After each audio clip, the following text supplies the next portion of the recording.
Hey guys, what's up? Pimp Arthur here, and welcome to Let's Replay, a game that I'm sure you're all very familiar with. By which I mean, probably quite a few of you actually don't know this game. If this is the first in the series that you're watching, let me welcome you to a game that is actually on its 10-year anniversary. This came out in 2005 for the Nintendo Gamecube, so it has been out for 10 years, as it is currently 2015. Though perhaps you might be watching it at some point past that. I figured it would be nice to go ahead and do this for its 10th anniversary, because, you know, why not? Seems like a good a time as any to do it. And looking through what I wanted to replay, I noticed that there was 2 Fire Emblem games that I had to do, and it was either this or the sequel to this game, which is Radiant Dawn, so I figured we'd go ahead and start with the first. And I probably won't do Radiant Dawn immediately after, but, you know, this is a very solid game as well.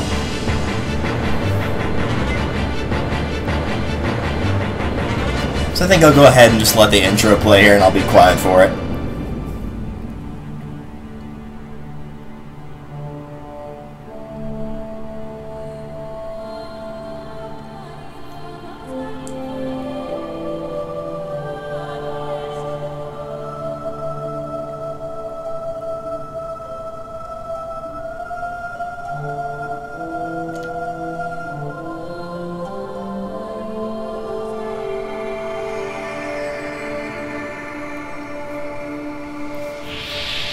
And there you go. I kind of like the intro for this game, but welcome to Let's Play Fire Emblem Path of Radiance.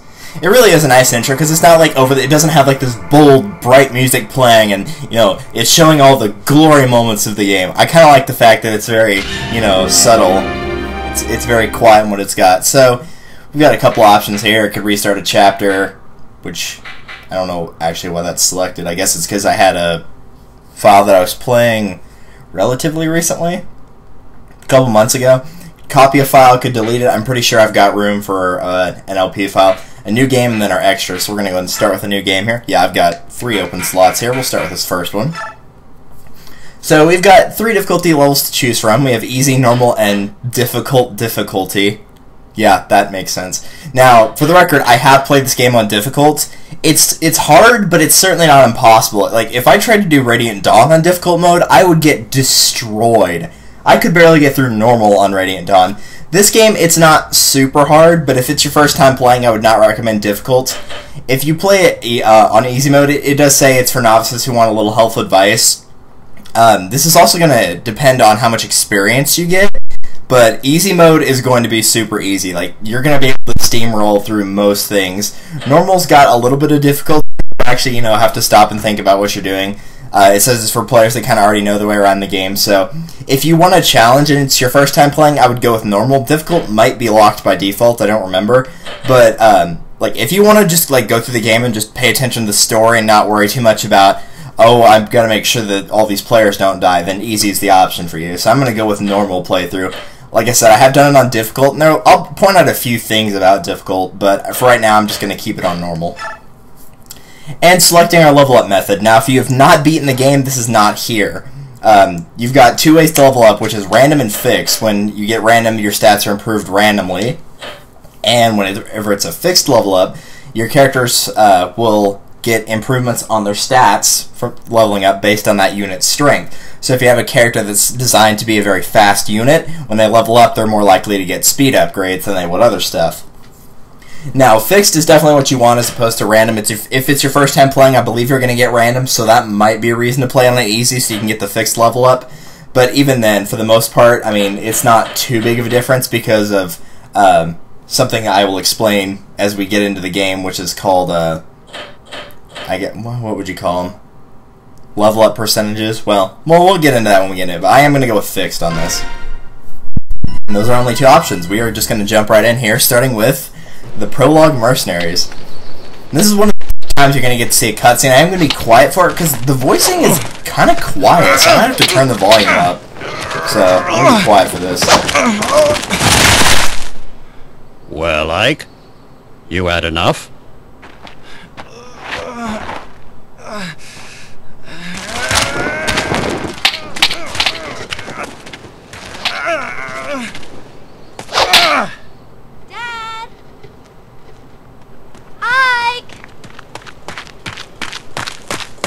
Oh, missed. You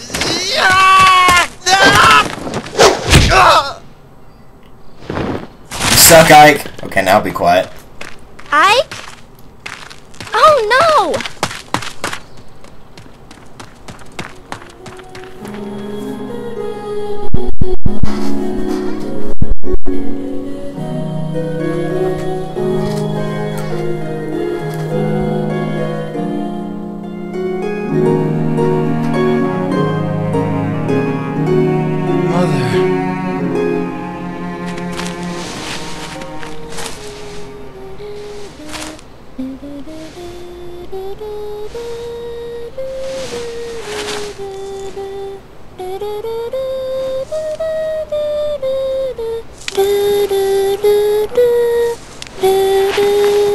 Missed that song. Ah, you're up. About time.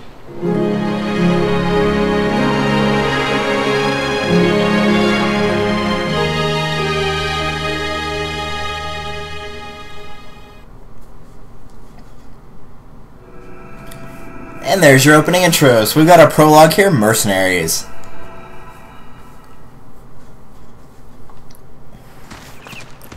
Now, if you're looking for a difficult battle, this is not going to be one. This is a very easy thing. It's going to be a lot of tutorial, but I am going to explain a little bit about the story. So, if you're looking for actual battles, then it's probably going to be in the next part, but there is some important stuff to note here, and I'll try to, get through as much as I can all in one go, so I'm not going through tutorials all the time. So, obviously, our blue-haired hero here wearing the red cape is Ike. He is the main character of this game, one of the two protagonists. We'll meet the other one later. He is the son of Grail, who was the guy he was fighting earlier. He was sparring with him. And also Elena, who has passed away. I believe they don't give an actual date yet. They probably will. And then he is the older brother of the person he's talking to right now, which is Mist, his younger sister. We'll get into his story as we go along, obviously, so I'm not going to explain too much. For right now, that's really about all we need to know. Ike's father is the leader of the Grail Mercenaries, obviously named after himself. So they are a band of mercenaries. The year, I believe, is 640... Oh, I want to say 645 AD. So, I mean, this is not a futuristic age of any sort. This is a time when, you would have mercenaries for hire. And for those of you that don't know what a mercenary is, you basically hire them to fight for you. And so that's what... Ike's family does, and it's also what a couple other characters that are in the mercenary group do as well. So Ike was busy training in order to get ready for the battlefield, because he's not actually part of the mercenary group outright yet. Father, I can't believe you. I know those are practice swords, but they're still heavy. You have no right to be so rough on Ike. It's just a wooden sword, dude. If this is too much for the boy, he'll never make it as a mercenary. He's true. This is true. Grab your sword and get ready. Don't tell me you're going at it again, but... Just until I land a single blow. I'm not giving up until I can get one good hit in on Father. I like your resolve, Ike, but it takes more than a strong will to... Oh, look, it's this idiot. This right here is Boy. This is a person that is in the mercenary group. He's a friend of Ike. Him and his brother, Oscar, are part of your mercenary group here, but he's kind of an idiot. Hi, Boyd. What brings you here? Nothing special. You said you were going to get the boss, but you never came back. I got picked to check up on you. Okay, then. So, apparently, they were checking up on him, but Mist got distracted. I figured I'd get a good laugh watching Ike get worked over by the boss. You look fine. What happened? Nothing at all. Sorry to disappoint you. You just missed it. A minute ago, he was out cold. Thanks a lot. So Boyd will be Ike's sparring partner. I'm beginning to think it'd be better if he sparred with someone closer to his own skill. I don't know about this closer to his skill business, but I'm ready. Yeah, sure. Alright, I'm ready for you. Let's go. As you play the game, tutorial windows like this one will appear from time to time. Anna, your helpful hint girl, will explain and demonstrate any new features. If you want to watch a tutorial again, simply choose Guide from the map menu. Use the tutorials? No! I show my own tutorials, so yeah, it'll pop up with tutorials if you wish to do so. But here is your basic field. This is what you're going to be seeing through every fight in the game. So to give you a basic idea, right here you've got your clear up on the top left, which is defeating your boss and how many turns you've taken. Now the clear status will be different things. It can be routing the enemy, which means destroying all the enemy. It can be defeating a boss.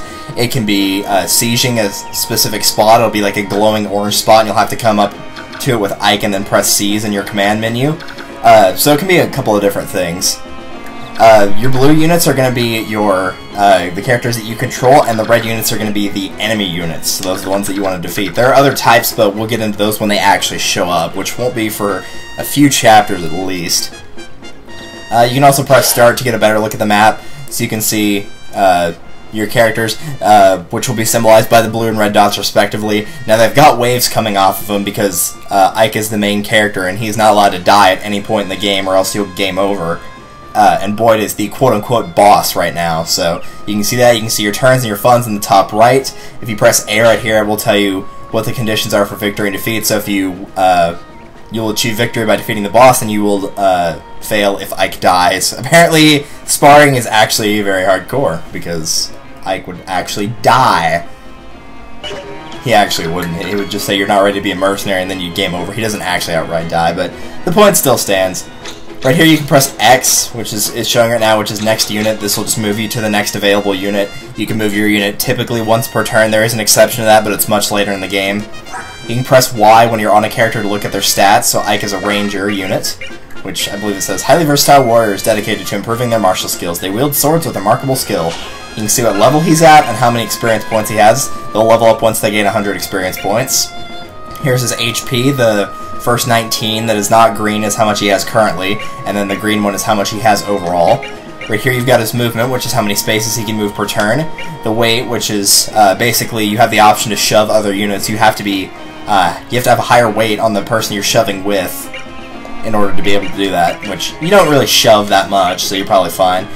Traveling and condition. Condition is if you get like poisoned or put to sleep or something, then there will be something here. And traveling, basically you have the option to rescue units, which we'll get into later, and that will be the name of the person that you're carrying. In addition to this, you've also got your weapons, and your items will be in the second half, where it's got the little bar in between the two. So we have the trainer sword right now. It will tell you the sword level, which is E. They go up to S. The higher they are, then the stronger the sword will be, but you have to have an appropriate weapon level, which is shown right there in the bottom left. And if your weapon level is not high enough, then you will not be able to wield swords that are higher than that. So if I had a C rank sword, I couldn't use it. The way you level that up is just simply by using that type of weapon. So this is a sword used for training. It deals no real damage and does not wear down with use. So it's got a might of 6, which is its strength, its hit, which is 150, which is very high, its critical percentage, its weight, which is how light or heavy it is, obviously. If it's a lighter sword, then you'll be able to use it twice in one turn, and its range, which is of course 1. Over here you can see the attack of Ike as well. The chance that his attacks will hit, which is kind of his hit percentage in a way. Not quite, we'll get into that when we get into battle with Boyd. The ability to avoid enemy attacks, your range, your ability to dodge, your crit rates, and then any special effect that your weapon can deal, like if you had a poison weapon, which I don't believe you can collect in the game. At least not from a sword-based weapon. There are venom swords, but they're held by the enemy. But if there was some kind of effect that it could deal, then it would be shown there. And lastly, and most importantly probably, on this first screen of 3, we've got our personal data. So this shows the different stats. These will be what level up with each level up. And you've got your strength, which is the physical strength, which is how much damage you can inflict with weapons. Magic, which is how much you can deal with magical damage. With Ike, it doesn't really matter. The skill, which is the higher the number that this is, the greater the unit's hit percentage. So you want to have a high skill so you have a better chance at hitting your enemies. The unit speed, this will affect how many times the unit will strike in a single attack. They can attack. Typically a fight will only be one, each side will only attack once per round, but if your speed is high enough compared to the enemies, you'll attack twice in one round, which is very useful. Luck, this says it affects many different things. Primarily what's going to matter to a player that's playing along is it affects your critical rates. It affects not only your chance to get a critical on the enemy unit, but how likely they are to get a critical on you. Typically, luck's not super important, but you want to make sure that it's not so low that the enemy can actually get criticals. Fortunately, the enemy typically has pretty low luck stats. Defense, which is obviously the ability to defend against attacks, reduces damage from weapons, and resistance is magical resistance, so reduces the damage taken from magic. So strength and defense are kind of together, and magic and resistance are kind of together. So that is your personal data. I'll go ahead and talk about this now, I guess. Yeah, we'll go ahead and do it now. Whenever you level up, there are specific things called growth rates, which, like I said earlier, it affects what levels up here and what the chances are. Each time that you level up, you have a chance to get a certain percentage in one or all of these. You can get, like, you might get strength, skill, and resistance. You can get all of them, you can get none of them, and keep in mind HP is also set on here, so HP is the 8th one. But his growth rates are as follows, and this is just the percentage chance that he has of getting a point in this stat whenever he levels up. So he's got a 75% chance of getting a point in HP when he levels up, 50% in strength, 20% in magic, 50% in skill, 55% in speed, 35% in luck, 40% in defense, and 40% in resistance. So overall, Ike is kind of characterized by high growth and skills. He's got a pretty good chance to cap every single one of his stats, which means they'll be maxed. They'll be highlighted in green when they're capped. The only ones he probably won't get are be magic, which, like I said, doesn't really matter, and probably luck. He's a pretty good character overall. He's required through the entire game, so thankfully he's a very good unit. Typically your forced units or your lord units, if you've played Fire Emblem a lot, are always not very great, but he's pretty good. So he could probably beat the entire game on his own, to be perfectly honest, but he's very, very useful and a very good character to have. Okay, let's move over to this one. This will tell you your build, which this will determine the unit's weight, the unit's race, which can be Bjork, Lagoos, we'll see more of those later. Capacity, this is where you'll assign skills, you'll see that later, and the weapon level, I talked about that. And lastly, we've got our attribute. This is for in affinity. Basically, you can pair your units together through support. Whenever units fight side by side, they're more likely to support with each other. When they support, that means if they are supported, it will show up in the bottom right here. And if they're fighting side by side again, they'll get a small bonus for each of that, which is what the bonus is here. And lastly, the biorhythm. When the marker is high, like it is right now, the unit performs better. When it's low, the unit suffers penalties. So generally, that will slightly affect stuff like your accuracy. I don't think it ever affects your damage. I think it's primarily accuracy and your ability to dodge. I believe that's all it is. So it's not too big of a hindrance. So, with that all being said and done, let's go ahead and actually get into the action here. Basically, all we have to do here is just go and attack Boyd. So in order to move your units, you'll just press A when you're above them, and you can see you'll be able to move them around freely. Any spot that is a blue spot means that they can walk to that spot. The orange spots mean that you can't get to that spot, but you can attack something if it's on that spot. So I could go here and attack right there. Now, you're not going to be able to reach Boyd on your first turn no matter what you do, so don't worry about it too much. There's actually one thing I'm going to do really quickly. I'm going to go to Options and turn the game speed to fast, the message speed to max. What else do we have here? Message sounds. I think that was the one I was looking for, isn't it? Yeah, that's what I'm looking for, so Ike will now move faster. I'm going to keep the combat animations on for now, but they're not very good. They're 2005, so you know, you kind of have to take it with a grain of salt. But they're not fantastic, and they're not going to slow down the game in the sense that they're going to mess up your actual CD, but they make the game take longer, so I will turn them off eventually. I'll probably like show each character attacking once and then I'll turn it off. So in order to fight with a unit, as you can see right now, Boyd's standing on the space, so we can't move to that space, but we can attack on that space. So since Ike has a range of 1, you'll have to be right next to him. And if you got the options attack, shove, items, and wait, items would be using your items if you had any, which you don't.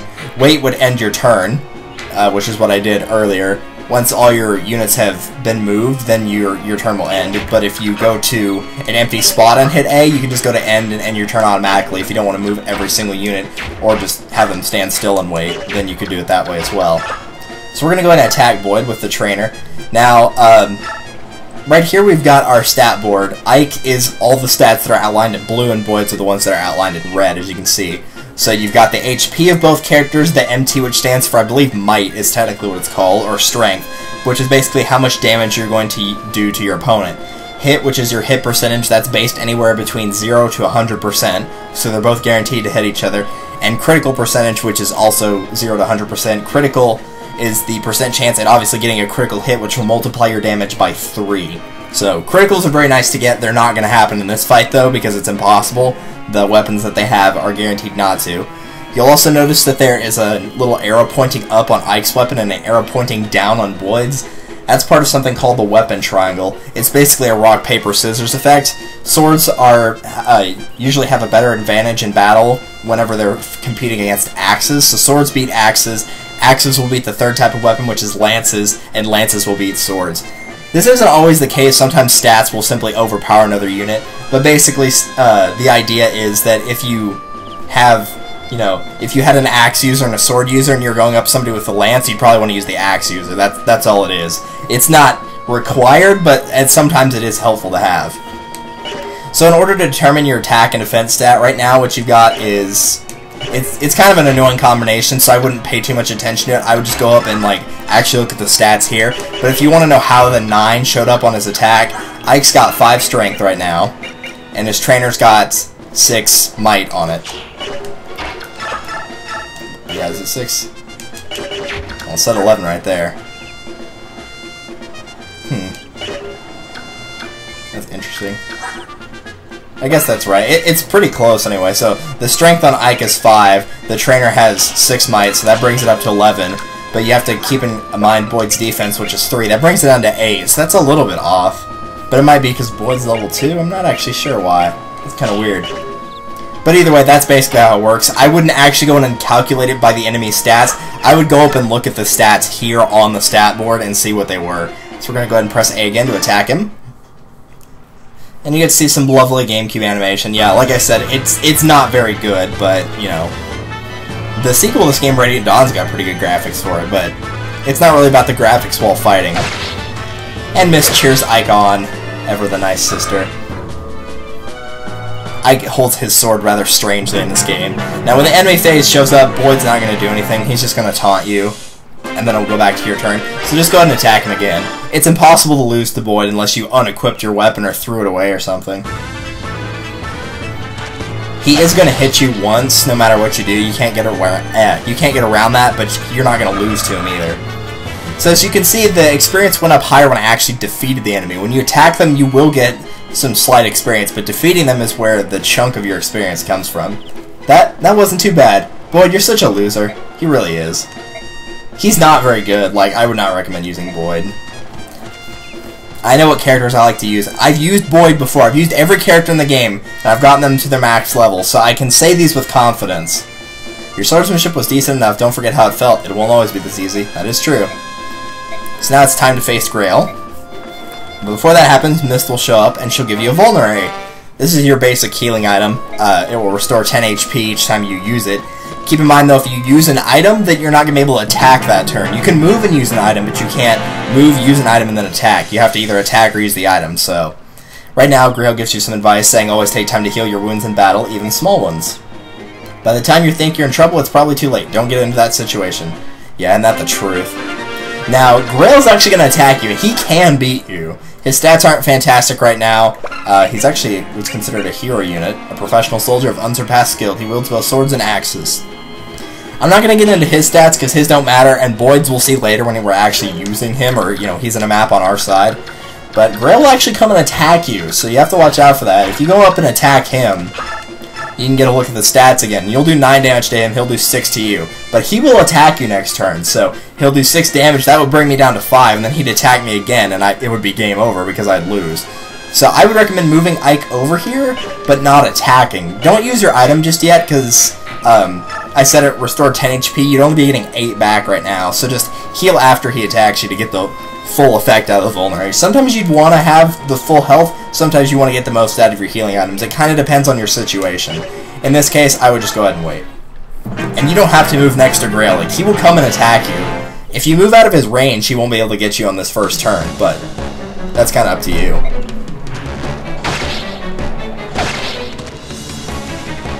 Get some slight experience for that. Keep in mind, if you fight enemies that are higher level than yourself, you will get more experience for that. Likewise, if you fight something that's much lower than your current level, then you're not going to get much experience out of it. And it makes sense, so we're just going to go ahead and use that Vulnerary. That'll bring our HP back up to 15. Grail will attack us again. And that will take us down to 9, but it will bring him down to 4.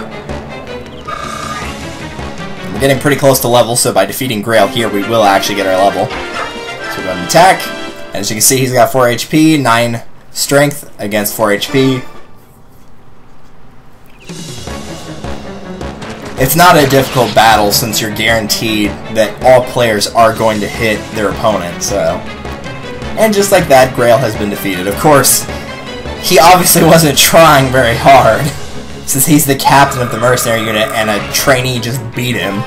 He obviously was not fighting at full strength. And that gives you a good idea what your level ups look like. That was pretty good. I would have liked strength, but aside from that, that was a good level. And just like that, the prologue chapter is over. I know that was a long episode, because it was mostly me talking through tutorials. The next one won't be that bad, I promise you. Ike, you were great. Father, you were holding back. Dude, obviously he was! You can tell the difference, that means you're improving. You know, I wasn't really giving it my all. Oh, yeah, sure, whatever. I refuse to believe you were saying that you did not. You totally tried, and you failed. Wood's already out there on the battlefield. Yeah, if he can make it on the battlefield, then we easily could. The difference between you and me is that I'm a professional. A professional who just got beat. Yeah, you tell him. It's this random check. No, it wasn't. The hit percentages were at 100. It was fixed to make you lose. So tomorrow will be Ike's first day as a full-fledged mercenary. But if I think it's too much, you're back to trainee status. So you'll head back to base camp, I guess. And just like that, the first episode is done. I am going to stop here because if I go ahead and save, it's just going to just go right into the next chapter, which will obviously be chapter 1. So I am going to go ahead and stop the video here. So, thank you guys for watching. I apologize for the tutorial. I promise you, though, if you hated like me talking over and over about the tutorial, it will not be near as bad in the next level. I'll talk about the characters and whether I think you should use them or not, but I'm not going to go over all that stuff again. I promise. It was just for the tutorial. If something new shows up, I will talk about it, but that was the bulk of the tutorial right there. So, thank you guys for watching, and I will see you in the next one. Later.